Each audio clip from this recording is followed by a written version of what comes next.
Time to use the fancy window switch. What? It's plastic?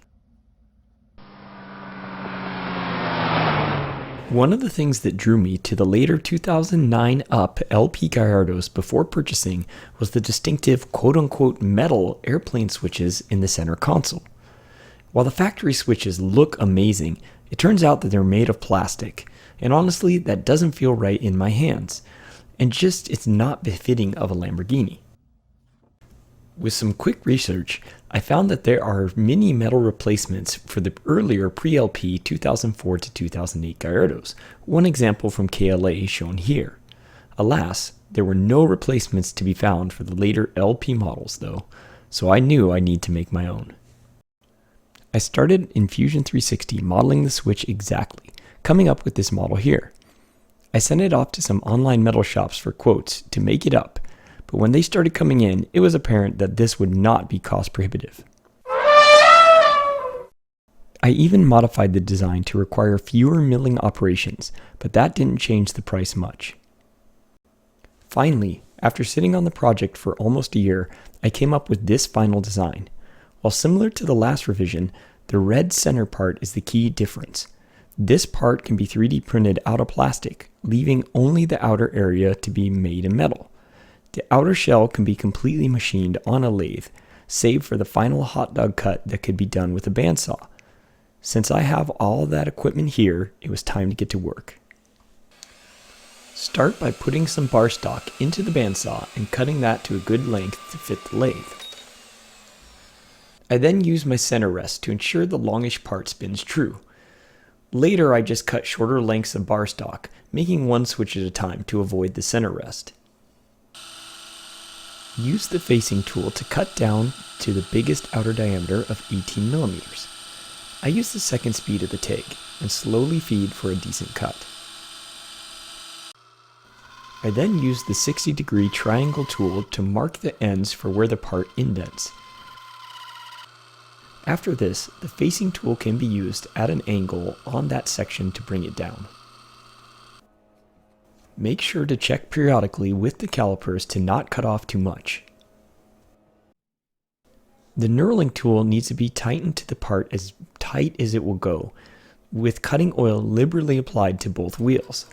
I used the slowest speed of the Taig and carefully fed the tool from beginning to end.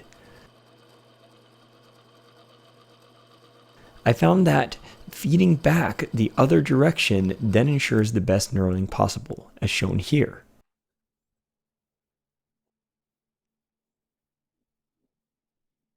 The knurl will look a bit rough off the machine.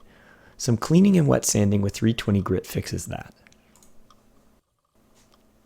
Finally, after using a center drill bit, I drill out with the 12mm bit, going very slowly, using cutting oil, and stopping and clearing if it jams.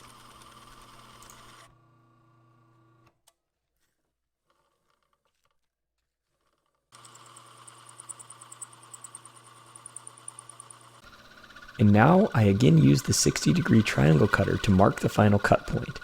Since the Taig doesn't really have room for a proper cutoff tool, I just use the tried and true hacksaw method to cut it off. Not glorious, but it works.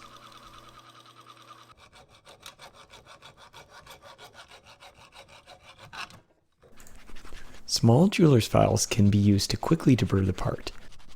I don't want any cut fingers. I then take the part to my utility sink for cleaning and wet sanding with the 320 grit sandpaper.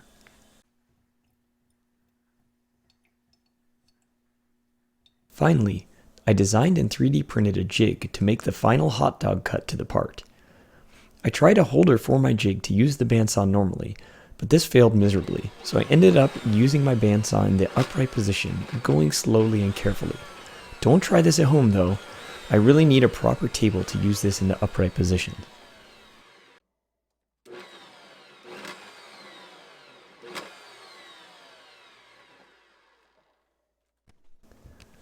Use a hacksaw to make the final cut of the part, and then a metal file can be used to clean up and straighten the edges.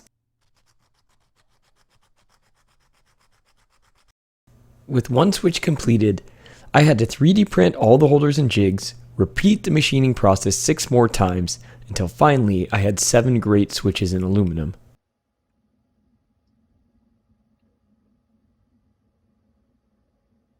In the future, I will try to get these finished so the middle can be red and the others have a bit more shine, but for now I'm happy with the lightly polished aluminum. If you want to see more projects with my Gallardo and more of my ownership experience, make sure to hit like and subscribe below. Thanks for watching. Godspeed.